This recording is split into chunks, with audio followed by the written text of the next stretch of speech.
महादेव को प्रणाम करने का सबसे शक्तिशाली मंत्र ओम मृत्युंजयाय रुद्राय।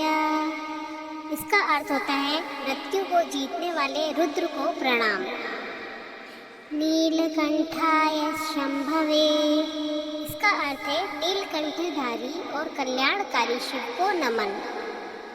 अमृतेशाय शर्वाय, इसका अर्थ है अमृत रूप और संहार करता शिव को वंदन। महादेवाय ते नमः, इसका अर्थ है समस्त देवों के ईश्वर महादेव को प्रणाम। ओम मृत्युंजयाय रुद्राय नीलकंठाय शंभवे अमृतेशाय शर्वाय महादेवाय ते नमः। ओम मृत्युंजयाय रुद्राय नीलकंठाय शंभवे अमृतेशाय शर्वाय महादेवाय ते नमः। ओम मृत्युंजयाय रुद्राय नीलकंठाय शंभवे अमृतेशाय शर्वाय महादेवाय ते नमः। ओम मृत्युंजयाय रुद्राय नीलकंठाय शंभवे अमृतेशाय शर्वाय महादेवाय ते नमः। ओम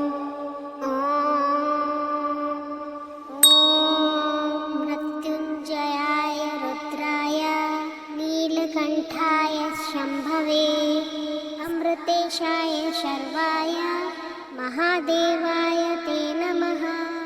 ओम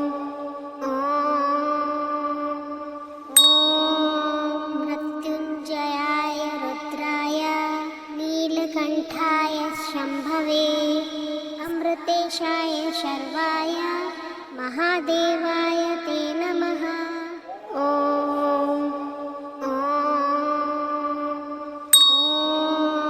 मृत्युंजयाय रुद्राय नीलकंठाय शंभवे अमृतेशाय शर्वाय महादेवाय ते नमः।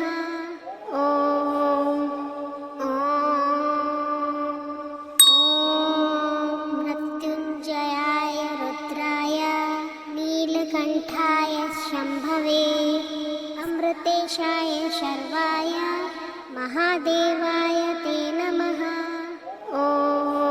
ओम मृत्युंजयाय रुद्राय नीलकंठाय शंभवे अमृतेशाय शर्वाय महादेवाय ते नमः। ओम मृत्युंजयाय रुद्राय नीलकंठाय शंभवे अमृतेशाय शर्वाय महादेवाय ते नमः। ओम मृत्युंजयाय रुद्राय नीलकंठाय शंभवे अमृतेशाय शर्वाय महादेवाय